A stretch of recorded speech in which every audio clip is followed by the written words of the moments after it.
तेरा यार मेरा यार कैदी नंबर 804 रिहा करो इमरान को रिहा करो रिहा करो इमरान को रिहा करो रिहा करो इमरान को रिहा करो बड़ा सईद को वापस दो बड़ा सईद को वापस दो बड़ा सईद को वापस दो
मुतालबात हैं उसको जो वो पूरा किया जाए।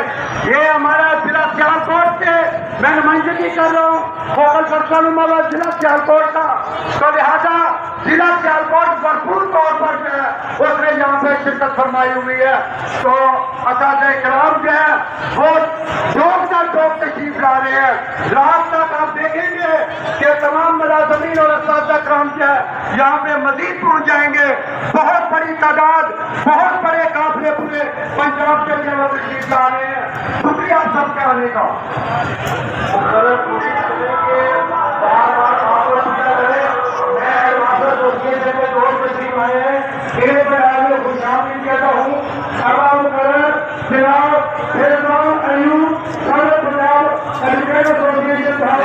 ये गवर्नमेंट स्कूल पंडेरी वाला ज़िला अटक, ये अटक से आया है जी, आप देख सकते हैं ये अटक से आए हैं। इसी तरह काफिले जो हैं गवर्नमेंट मुलाजमीन जो है वो आहिस्ता आहिस्ता आ रहे हैं। अब ये अटक से आए हैं, ये आप देख सकते हैं। मैं DHA 5 से। DHA 5 से क्या कहेंगी आज जो प्रोटेस्ट करने जा रही हैं आप इस हवाले से इमरान खान के कॉल पर? ये एक तो हम चाहते हैं कि हमारे लीडर को रहा करें, जिसको पूरी आवाम की मतलब है कि हाँ जी हाँ वो पूरे मुल्क का नुमाइंदा है। अच्छा, वो हम चाहते हैं कि एक तो उस बंदे को रहा किया जाए। क्यों बेगुनाह उसको आपने जेल में किया हुआ है, जिसको आवाम चाहती है। तो दूसरा ये कि अब आवाम ने हमने वोट दिए, वो हमारे वोट मतलब इन्होंने ज़ाया कर दिया। 45 में हम ठीक हैं और 47 हमारे जो जिनको हमने वोट दिया है वो उनको इन्होंने कहा कि ये नहीं है। अब जरदारी हमारा सदर बन गया है, हम एक्सेप्ट नहीं करते बिल्कुल, ना जरदारी को, ना मरियम नवाज़ को, ना शहबाज शरीफ को। हम बिल्कुल, हमें जेलों में भेज दें या बेशक हमें मार दें। मैं तो ऑस्ट्रेलिया से आई वो वोट देने के लिए, तो ये हमें नामंजूर है। हमारे लीडर को रहा करें। हमारा जो मैंडेट हमें अवाम ने दिया है लीडर को, वो हमें वापस दिया जाए। हमें इतना दुख है कि हम, ठीक है अल्लाह का शुक्र है कुछ खा रहे हैं, लेकिन आप गरीब आवाम को देखें, वो मर चुकी है। اور جو مڈل کلاس لوگ ہیں وہ غریب ہو چکے ہیں. تو اللہ میں تو کہتی ہوں اب سارا وقت ہم لوگ تو بدوائیں ہی نکالنے کے قابل ہیں. اس بڑھاپے میں اب میں ڈی ایچ سے آئی ہوں. اب دیکھیں یہ میری بہن ہے, یہ دیکھیں ان کی کتنی ایج ہے, 75 ان کی ایج ہے. آپ کی کتنی ہے؟ میری جی 69.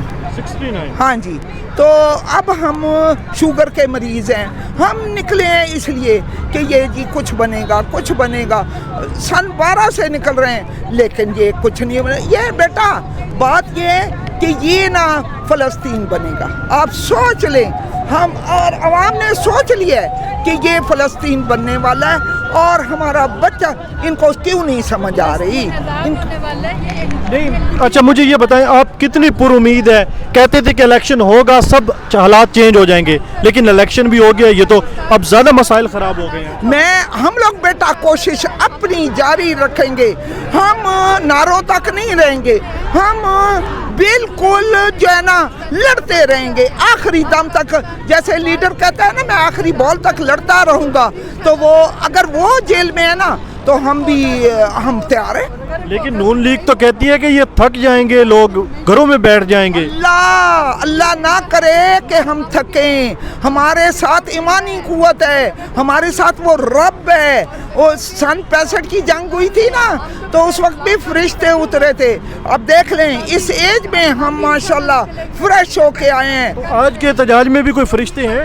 انشاءاللہ فرشتے, میں تو دعائیں سارے راستے میں مانگتی آئی ہوں کہ یا رب العزت فرشتے بھیجنا جیسے 65 کی جنگ میں بھیجے تھے. تو وہ عوام کا اتنا سمندر بنانا, اللہ کہتا ہے نا پلانر میں ہوں, وہ پلانر ہے. آپ کی 70 سال کے قریب عمر ہے, آپ کو امید ہے کہ آپ ایک خوشحال پاکستان دیکھ سکیں گی؟ میں کہتی ہوں بیٹا ہم لوگ پڑھتے ہیں حسبنا اللہ و نعم الوکیل نعم المولا و نعم النصیر. انشاءاللہ تعالی ہم پر امید ہیں کہ ہمارا لیڈر آئے گا اور اس پاکستان کی باغ دوڑ سنبھالے گا, کیونکہ وہ بے لوث پاکستان سے محبت کرنے والا لیڈر ہے. بہت شکریہ.